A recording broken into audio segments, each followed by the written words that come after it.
guys, welcome back to another episode of what? Sincerely, a Healing Mommy. Welcome back, y'all.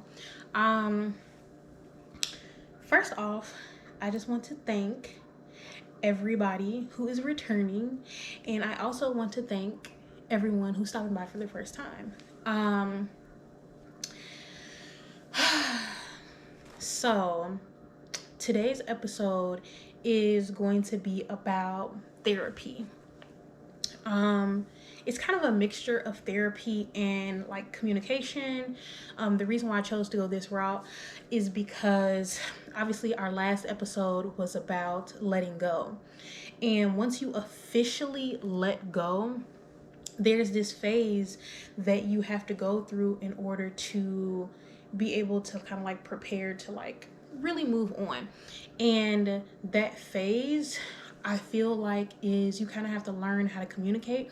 But for me, I needed to go to therapy. It was time for me to accept that I needed some kind of outside help to kind of center me and learn me again and just kind of figure out where those previous traumas were. And I did that through going to therapy. So, we will get right into the topic right after this sponsored segment.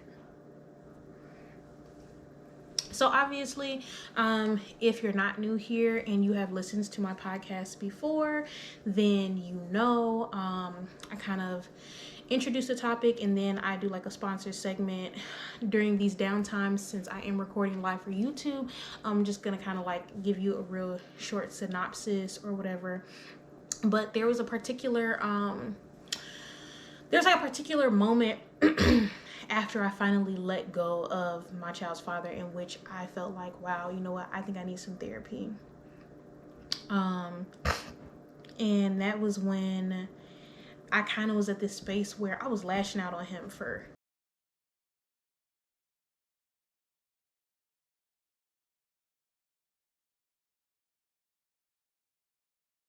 the next morning. I woke up and he sent me money. I could have cried. I could have cried because I couldn't believe that, you know, I truly had to sit him down and basically tell him like I'm on my last limb. Now, mind you, I've done all of the baby mama petty things, like threaten to put him on child support and all of these different things. And obviously it didn't work for him. So I was just kind of like taken aback when he did send the money. And I was like, okay, you know, this is a good start. In which then I had kind of like told him about my car issues, blah, blah, blah. And like that I was trying to get my car fixed and all these other things, in which he was like, you know, essentially he tried to make it seem like, oh, whatever he could do to help, he would help. The next morning he sent he sent like some more money, in which I was like, you know, is this for real? Like, you know, what are your intentions? But one thing I have learned from the situation is that if I stop overthinking and trying so hard to have some kind of rhyme or reason for why he's doing the things that he's doing, I'll have less stress. The more I stand in my space where I am and focus on what I can do and try to do the best that I can, the better position that I will be in. A lot of times we get so caught up on what someone isn't doing or what they are doing and how it's affecting us and, you know, how it makes us feel, that we forget that we are in complete control of what we are in control of. I can't control him. I can't control what he does, how he does what he does, how he supports me, how he's there, how he's present for his child. Those things are out of my control. The only thing that I can control is how I react to it and what I do for myself. As mothers who are trying to co-parent or who are single mothers, we try our best to provide the best lifestyle we can for our child or children, and then we also try our best to maintain a relationship with their father, and we say it's for them. But we have to take into consideration and realize that you cannot be responsible for maintaining and grooming a relationship for someone else. The only thing you can do is hope for the best and leave the door open to them, if that's what you choose. However, you really have to go back to therapy and talk to someone about how you can best figure out how or what skills you need to cope with that. Because the bigger issue is that you're allowing what someone will and won't do affect you to the point where you can't be your best for your child or children. So with that, I have decided that I no longer want to be that person who says like, oh, therapy doesn't help, or I just feel like I can't, what is somebody going to tell me? This is what we have to get out of the mindset. You're not going to therapy for somebody to tell you anything. You know what I'm saying? To teach you something specific, for you to learn anything. To be honest, all they're doing is guiding you through your own thoughts, guiding you through your own experiences and things that you already know, but subconsciously maybe you push to the back burner. That's what's going on. And when I realized that, it was so eye-opening, like, because all I'm doing is telling a story, right? I'm just talking about the way something affects me or how I feel about these things or whatever the case may be.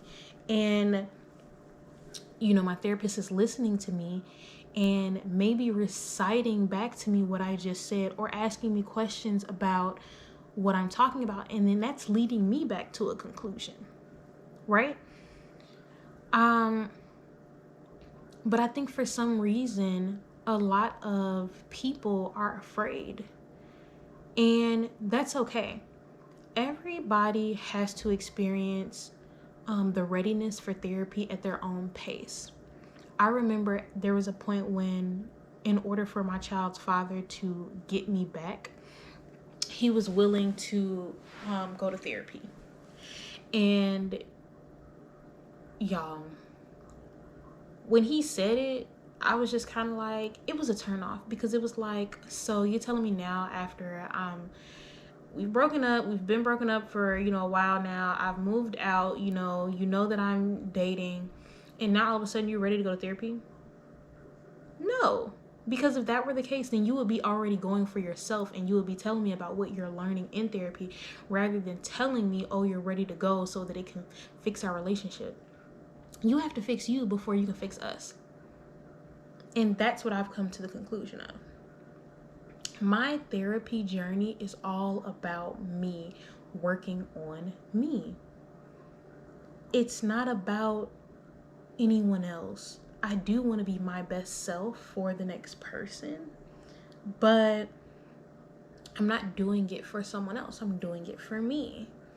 And I think that this connects a lot to communication, because therapy has unlocked this fear that is inside of me, this fear to open up, a fear to trust, this fear to dive deeper, and the more I spend time with me and learn me and, grow with me, the better I feel about myself, and my growth. And I feel like the better I will be for the next person. Now, what I can say is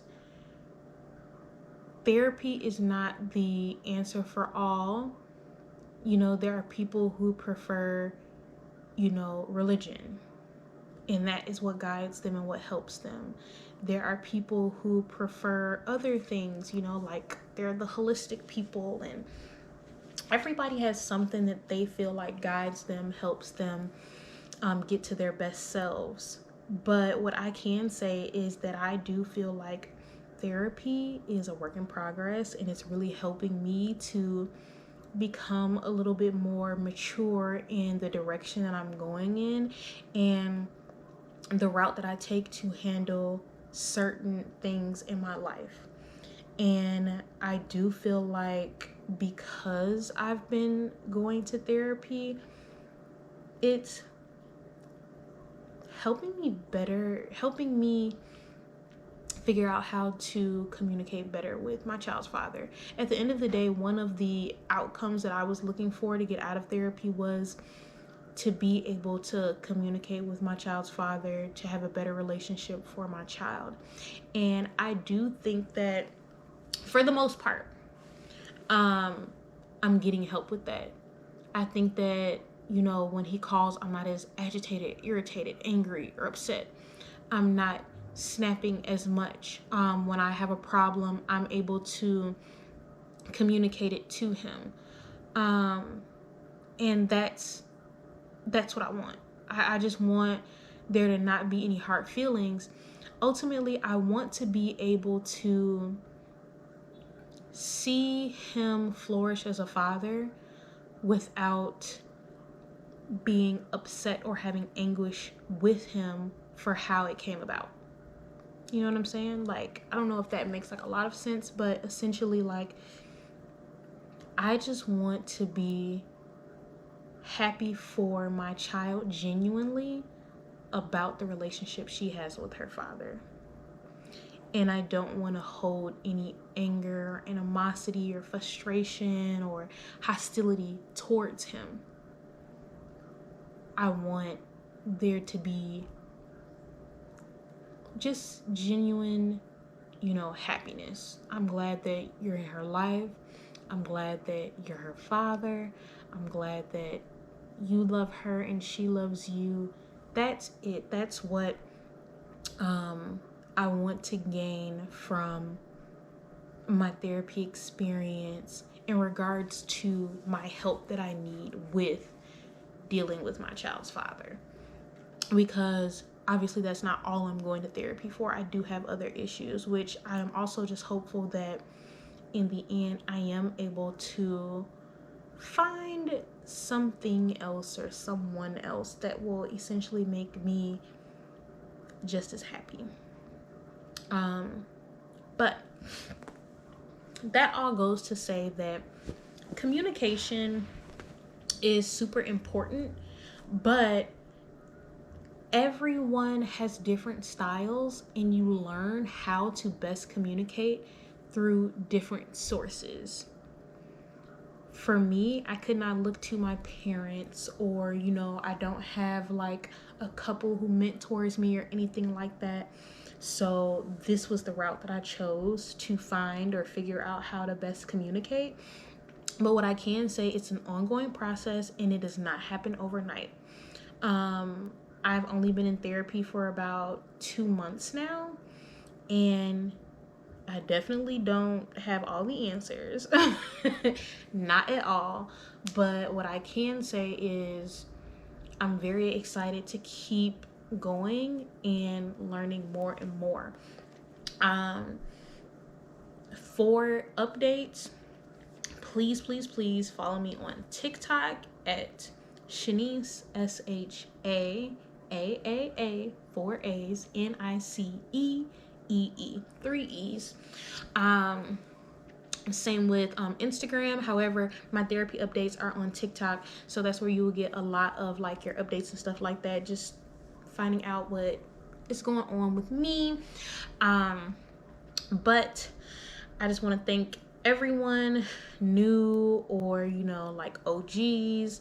I'm so appreciative of you all following me on my journey. I really hope that you guys are enjoying like this live YouTube like podcast. Like, I can't wait for it to really grow and like for me to have a real setup, because right now just being in my living room is probably not it. But it's all a process, it's all a journey. Just, you have to remember, like, these are the Sincerely Chronicles. You are literally following me through my life from literally the journey of a pregnant woman until now. So obviously today, actually, my child turns 10 months. You guys have been with me on my journey since I was literally like 8 months pregnant, and before that, because I literally documented from the beginning of my pregnancy with Books with Babies and everything like that. Like, that was early on in my pregnancy. So for me to be here now, you know, my daughter is 10 months. I've gone from literally being pregnant and with my child's father, being happy to purchasing property, moving out, being alone, going back to my child's father, being here, you know, now I've been dating. Like, this is just like what life is like. But I'm just showing you from my point of view. This does not go for, you know, my situation is obviously different from anyone else's situation, and I can't tell you how things would work for you. This is only to see like how my journey has been for me, and hopefully the things that I go through can somehow shed light on maybe your experience or whatever the case may be.